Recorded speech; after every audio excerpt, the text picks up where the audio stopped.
күнделікті айына қанша электр қуатын жұмсайсыз және де қанша ақша төлейсіз осыған? Мен есептеуім бойынша айына 5000 ақша төлейміз.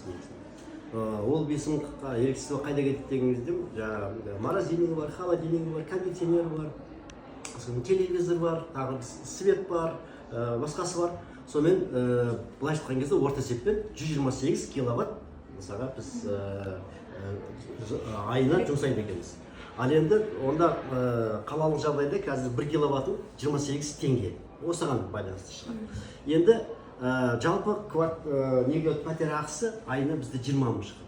Енді ойлап қараңыз, 5000 бұл жаңағы электричествоға кетті, 7000 бұл ыстық су, анау жылы суына кетті.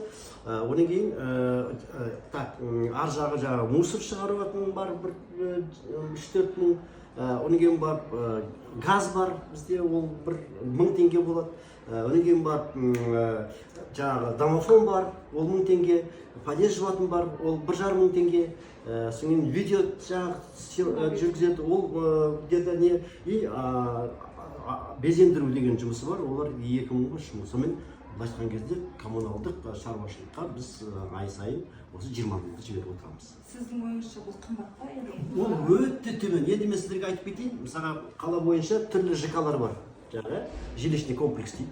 Ол жилищный комплекстер өз статустарына байланысты. Олардың жаңағы салыну архитектуралық сапасына байланысты, орналасқан ауданына байланысты, өнген бар, қай жерде бизнес орталық па, қаланың ортасы ма, соған байланысты. Сондықтан 3 деңгейге бөлінеді. Мысалға, мен қазір 20 мың төлейтін болсам, ол ең төменгі жаңағы статустағы ЖК. Олар 20 мың. Ал енді орта статустағылар, олар айына 50-60 мың төлейді. Ал жоғарғы статустар 100 мыңнан асып.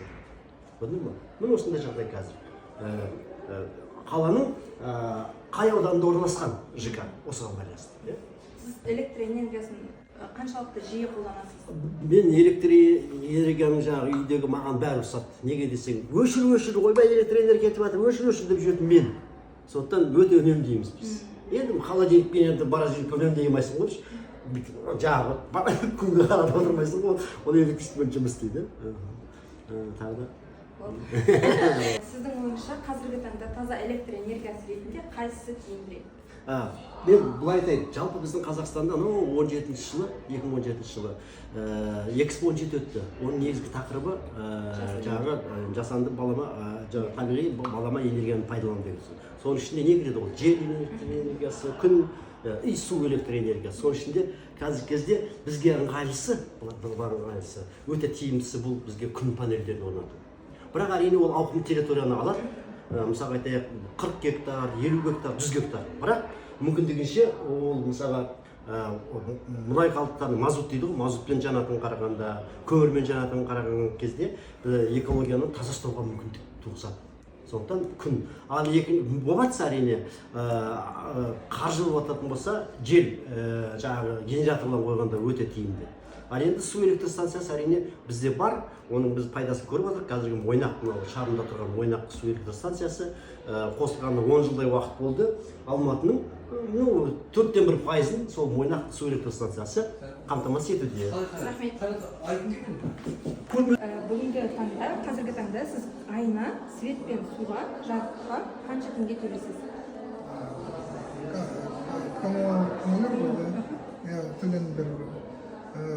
Мен газға, суға, электр энергиясын төлеймін.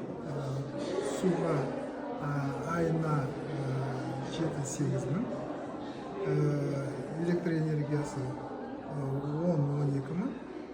Одан кейін газға келетін болсақ, қыс кезінде ол 20-25 мың болады.